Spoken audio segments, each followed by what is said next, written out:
3, 2, 1, siamo tornati. Settembre, andiamo. È tempo di migrare. No, è tempo di tornare. È tempo di viaggiare. Brava, questa sarebbe la rima giusta. Ecco qui. Vabbè, allora. Se avete voglia di viaggiare e volete ascoltare i nostri consigli o segnalazioni, ve ne do subito una. Festival Franciacorta in Cantina. Ah, già capito. Classico. Dal 19 al 21 settembre in Franciacorta, che è appunto la bellissima zona collinare tra Brescia e il lago d'Iseo, siamo in Lombardia, c'è il Festival Franciacorta in Cantina, che sì, è per appassionati evidentemente del vino, ma non solo, perché ci vanno tanti anche alla scoperta di questo territorio. Per 3 giornate ci sono le cantine aperte e quindi grandi degustazioni guidate. Tu ci vai. Se posso ci vado.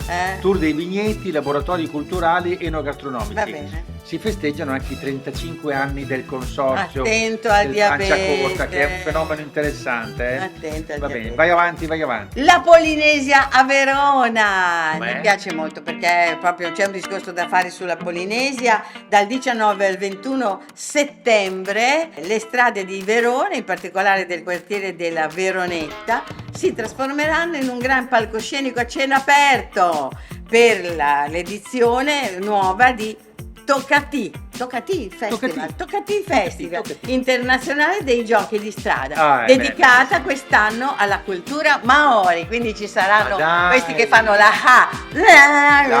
queste cose qui, ma non so, è stupendo, della Nuova Zelanda. Quindi ci saranno 40 artisti e performer maori che proporranno giochi tradizionali, danze eccetera eccetera, ma c'è molto da imparare. Non ci sono solo i Mauri, ci sono anche tutte le altre cose, però questa è una cosa particolare. E a proposito di Polinesia, se voi andate su Prime, andate su Prime, se ce l'avete andate su Prime e mettete sotto dove si dice Polinesia, vengono fuori tanti filmati sulla Polinesia e c'è anche Ritorno in Polinesia, cioè dove la storia, in 2 puntate, dove la storia di Zoe e mia figlia e India, che erano amiche per la pelle alle elementari, è diventata anche una storia di contatto fra un mondo e l'altro. Infatti India è andata in Polinesia e c'è stata 12 anni e ancora adesso c'è, e fra l'altro è diventata la skipper di una piroga tradizionale, quindi pensa che roba, cioè è incredibile. India ci ha raccontato delle cose stupende e questo racconto è veramente interessante, soprattutto vedete la Polinesia, la Polinesia francese. A proposito di Verona, non avevi una cosa da fargli vedere? Abbiamo filmato. Sì? A proposito, qui Zoe è abbastanza piccolina e gli abbiamo fatto fare Giulietta a Verona. Giulietta a Verona. Ma è interessante perché il fenomeno turistico di Verona legato a Shakespeare è molto interessante. È molto interessante.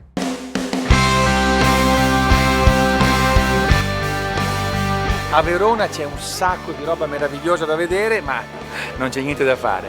Per il mondo intero Verona è la città di Giulietta e Romeo. Siamo alla casa di Giulietta.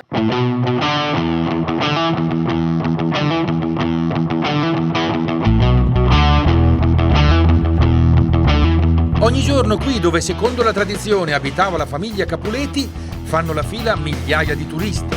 Toccare il seno della statua di Giulietta sembra che sia qualcosa che porta bene agli amanti, porta bene, insomma, comunque vuole dire siamo stati qui, abbiamo visto Verona, abbiamo visto la casa di Giulietta. Allora anch'io.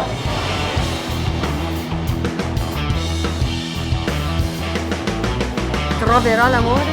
Ma è storia o leggenda? Non importa, la casa qui è una bellissima casa storica, originale, il balcone invece no, è un sarcofago che l'hanno appiccicato lì come scenografia. Il balcone!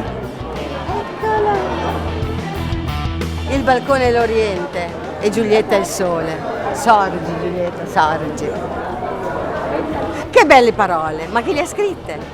Quello che conta è che questa è probabilmente la prima telenovela del mondo, la soap opera più antica, il mito dell'amore contrastato, è praticamente immortale. Risale alla letteratura greca, poi medievale, con le novelle cinquecentesche di Matteo Bandello. Che racconta però in modo quasi ironico, un po' burlesco, insomma, delle vicende di questi amanti, e non si arriva mai alla tragedia, non c'è un mercuzio, non c'è il dramma. Poi arriva Shakespeare e ha reso immortale questo mito e l'ha collocato a Verona, quindi ormai storico, mitologico, non importa, Verona è la città dell'amore.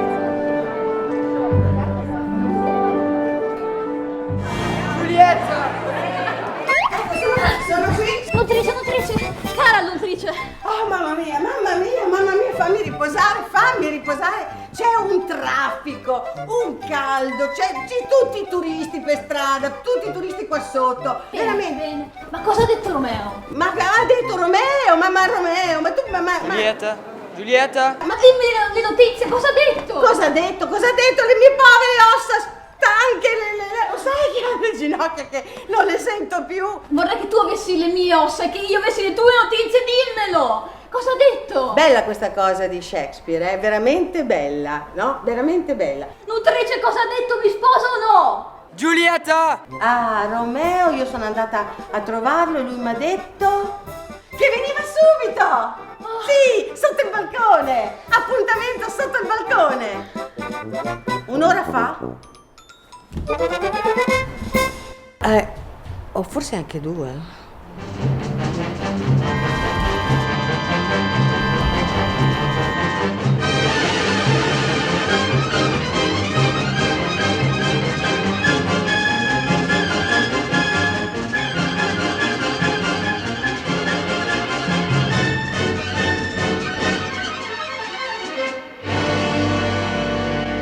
Dai, era carina. Sì, bellissimo. Giulietta e Romeo, e insomma fondamentalmente appunto la storia di Giulietta e quanto è ancora importante quella storia. Ma avete visto quanta gente c'era ed era qualche anno fa? Adesso è ancora peggio. Quindi peggio. parliamo di overtourism. Sì. Ci sono alcuni comuni che cercano di metterci una pezza, ma vabbè. Allora, i butta dentro sono quelle persone che si mettono davanti a un ristorante, Dai, non dirmi magari che un ci sono i albergo, buttafuori. no. Allora, ci sono dei comuni che hanno fatto delle ordinanze Sì. contro i butta dentro. Hanno detto basta, non se ne può più. Per esempio i comuni di Como, di Ischia e di Capri hanno fatto un'ordinanza antipetulanza, l'hanno chiamata, multe e sospensioni a chi infastidisce i turisti. A Ischia in particolare anche i ristoratori devono stare attenti, perché possono esporre un solo menù fisso, dimensioni massime 70 x 50 centimetri, purché non ostacoli il passaggio e la visibilità delle altre attività. Perché insomma l'overtourism è l'overtourism, in più ci sono quelli che esagerano. Vai avanti. Ma visto che basta con la fatica, la vita troppo difficile, per fortuna a un certo punto si diventa pensionati. Beh. Però diventando pensionati c'è sempre il rischio dell'ospizio, dell'essere Ma allora, nella casa di ricovero. Tristezza. Allora, un fatto incredibile che deve essere riproposto secondo me ovunque, soprattutto in Italia, è questo. Dal Fatto Quotidiano si viene a sapere che in Gran Bretagna è nato il primo eco-villaggio per anziani. Dai? Sì, come vivere la terza età in simbiosi con la natura. A progettare la comunità è stata l'architetta Anna Thorne, che ha intrecciato due temi d'attualità: l'invecchiamento della popolazione e i temi dell'impatto ambientale. Dai. E ha progettato la comunità di Colchester, che ospita abitanti che hanno dai 60 agli 80 anni. Spero che ci siano poi anche dei giovani magari che fanno dei lavori, insomma. Tutti avevano lo stesso dilemma: in vecchiaia sono gli altri a gestirti, e non volevamo questo per il nostro futuro. bellissimo. Non volevamo finire in ospizio, in residenze di anziani, eccetera. Quindi oggi abitano in case costruite in modo ecologico, ci sono pochissime auto condivise, una gestione assolutamente eco, per cui l'acqua viene riciclata, eccetera. Hanno usato risparmi, venduto case, impegnato fondi personali e l'ultima fase della loro vita l'hanno trasformata in una scommessa per fare quello che volevano.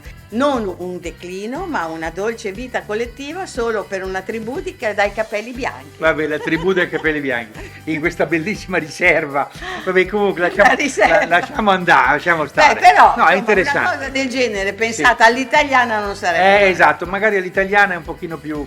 Vabbè, allora scusate, per quelli che invece ancora possono e vogliono viaggiare, un consiglio, andate sui nostri siti italiaslowtour.it e italiaslowtour.com, che è quello in inglese, per trovare un sacco di sconti e di convenzioni. Ecco, quali? Per esempio, Europcar per noleggiare un'auto o un furgone col 15% di sconto. Esatto. Best Western, alberghi col 10% di sconto. Vai. Sicily by Car, Vai. noleggio auto elettriche Vai. col 15% di sconto. Vai, le barche? Globe Sailor per noleggiare barche col 5% una di Vespa? sconto. Ma sì, Vintage Tour, noleggia Vespe, Lambrette, auto d'epoca a Pienza vicino a Siena, sempre col 10% di sconto. E se uno volesse assicurarsi? Va su Italia Slow Tour o su Turisti per Caso, sì, e si fa un'assicurazione Columbus per il viaggio col 10% di sconto. Dai mo. Dai mo. Dai mo è lo slogan. Va bene, dai mo, vabbè. Ciao, alla prossima e niente. Perché devi proseguire? Vai mo, basta. No, è che intanto vanno i titoli di coda. No, vabbè, ma insomma, vai mo.